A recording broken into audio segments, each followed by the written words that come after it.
Joining us now, former Deputy Assistant Attorney General Tom Dupree, former congressional investigator Sam Dewey. Gentlemen, thanks for joining us tonight.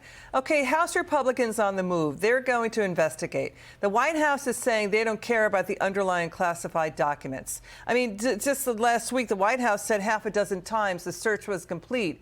So, Tom Dupree, why isn't the White House releasing all visitor logs for his Delaware homes where he spent 40% of his presidency? I think the short answer is that they don't have any visitor logs for the house in Delaware. Now, look, it is true that historically presidents have not maintained visitor logs for their private residences. But it's also true that presidents typically and former vice presidents wouldn't use their houses as a repository for the nation's secrets. So I think that the administration has got a real problem here, is that the number one question is who might have seen these documents while they were stored in the garage. And I don't know how they're going to provide an answer to that. How could he have no records of who visited? What do you think, Sam? I mean, we got the White House lawyer, Richard Sauber, admitting Biden's family lawyers in the search do not have security clearances to handle the nation's secrets. So why were they in the first place even looking for classified documents? Why are they even allowed to touch the nation's secrets? Well, we don't know that. And that's an important question because I think, as Tom said, you know, one of the key issues here is who had access to these documents, and we're talking a very broad period of time. We're talking from when Joe Biden leaves as vice president all the way through. And your question about visitor logs, sure, there may not be a quote-unquote visitor log, but the Secret Service knows who's going in and out. So you could reconstruct it if you really wanted to. So should they subpoena the Secret Service, the House GOP? I mean, I think that information is going to be a fight because the executive branch is going to resist and claim confidentiality. But I do think it's reasonable to say, look, you know, give us a list of who had access. Who had access during this time period, I think is a very reasonable ask. We're not asking for who was there when, on what subjects. Just let us know who had access to the House. We know that Merrick Garland had signed off on that change about, you know, basically blanking out the visitor logs, but that's a fight that could go to the Supreme Court. I mean, this is a crime scene. Many are saying it's a crime scene. Jonathan Turley pointing out, Tom, President's family lawyers are acting for the president's personal interests, not the nation's.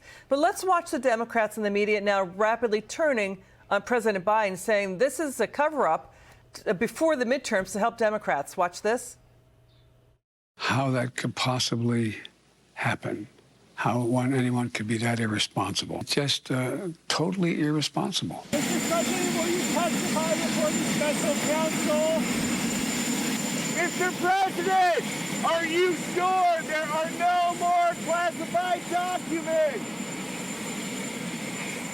I think I'm kidding. I'm not kidding.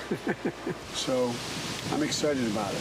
Is it possible that national security was jeopardized here as many, including you, raised that possibility with the Mar-a-Lago documents? I don't think we can exclude the possibility without knowing more of the facts.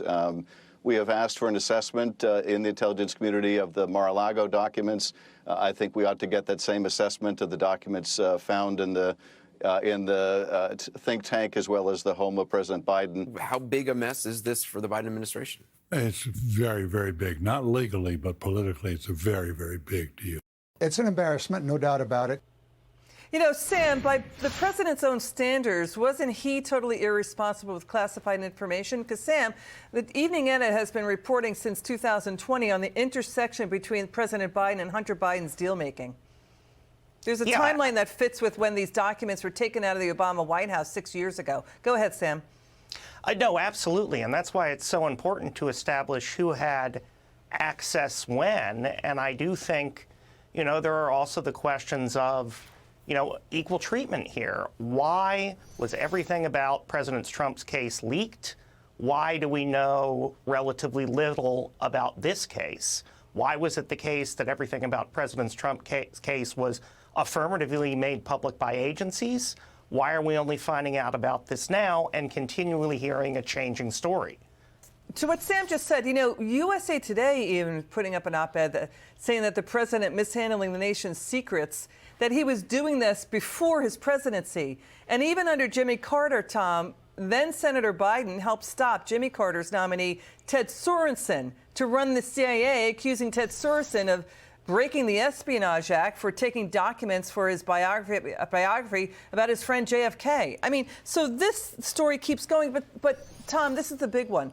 Hunter Biden checked a box on a forum claiming to own Joe Biden's home in Delaware via an off-balance sheet shell company called Owasco. But then he was reportedly paying $50,000 a month in rent. Why would he have paid so much rent if he owned the home?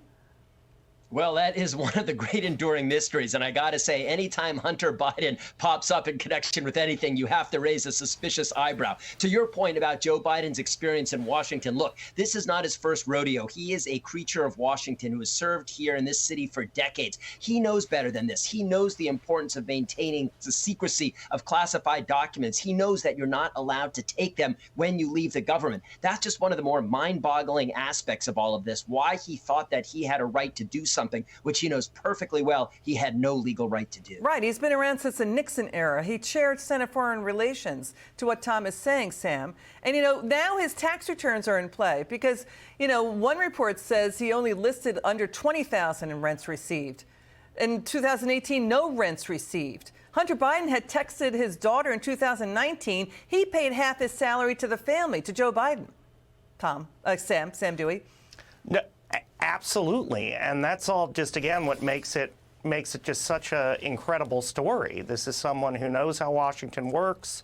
They're found there, and it would appear that during this time period, Hunter Biden and others had access. We're going to stay on the story. Tom Dupree, Sam Dewey, thanks for joining us tonight.